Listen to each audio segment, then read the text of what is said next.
So I just want to go into a little bit about a lot of the emotions that women who are wrestling with this often talk about, but I want to kind of draw it back to a little quote from the book that I actually read earlier today. So it's a little bit about social media here, and I think it kind of leans towards maybe where we're going as a society in terms of accepting this, and it makes me wonder if you'd have been making these decisions now, you know, where society's at, maybe people will feel they're grappling with this less, like it will be an easier thing to do if they know instinctively it's what they want. So I also suspected, despite an increasingly vocal movement to legitimize the path of non-motherhood, that I was not the only woman cheering at posts championing our right to be child-free, whilst also nursing secret feelings of resentment, alienation, and self-doubt, who had struggled to find my full self within the two-dimensional caricatures of women without kids. And I kind of just wanted to, wondered if you could speak to this kind of, it came in from the Soho House group as well, these feelings of guilt or shame that come up for women, partly because we're so socialized to want this thing. And if we don't want this thing, where does that leave us with our identity, with our emotions and our feelings? And maybe you could reflect on that with some of the other people you've spoken to. Well, I think that, I mean, Brene Brown is obviously, well, not obviously necessarily, but the person who really kind of brought the concept of shame very much into kind of the public consciousness, particularly as it pertains to personal development.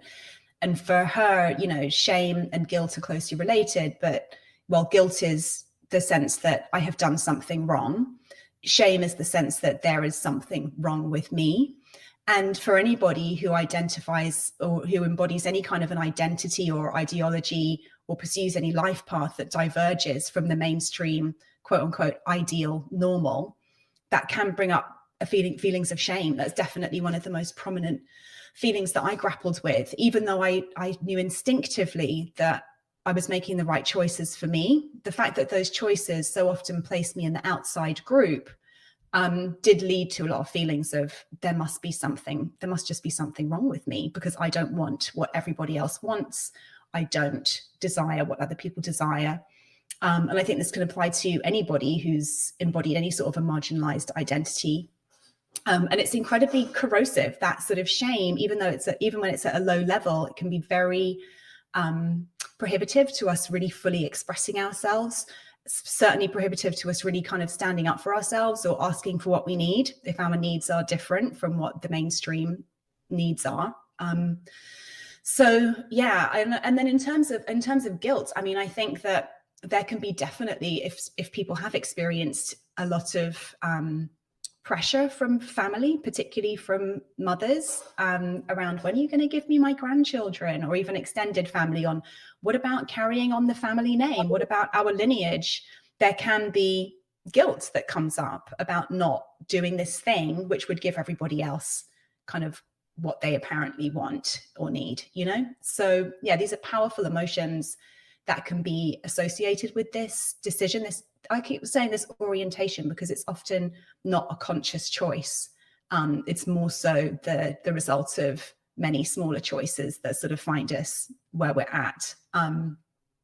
So yeah, they are two powerful emotions. And I think that when I talk in there about not being that these sort of caricatures of child-free women, particularly, you know, people who have chosen not to have children, there's often they often feel slightly defensive to me.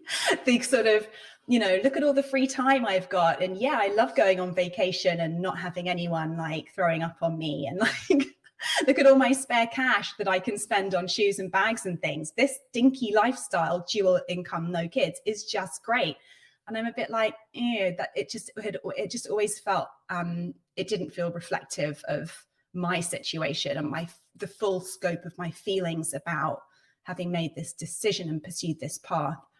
And again, I suspected that for a lot of women, even the ones who were, I mean, the other thing that's wrong with that caricature, by the way, is it just feels really disrespectful to parents who have sometimes not even made the choice to become parents. You know, they've found themselves in this situation, grappling with financial instability, loss of identity, feelings of regret that they're not allowed to express, all sorts of conflicted, challenging emotions. And so it just has always felt really disrespectful to sort of go around rubbing all of my child freedom in parents' faces. It's like, no, So I don't know, it's just, yeah, as with so much on social media, representations of child-free people and childless people just seem very flattening. And so part of the reason I wanted to write the book was to really weave in the necessary nuance and say that this is a deeply, deeply personal and individualistic orientation. And let's look at all of the different factors at play. And not least, let's look at the feelings that we're not allowed to have about our orientation as women without kids as well.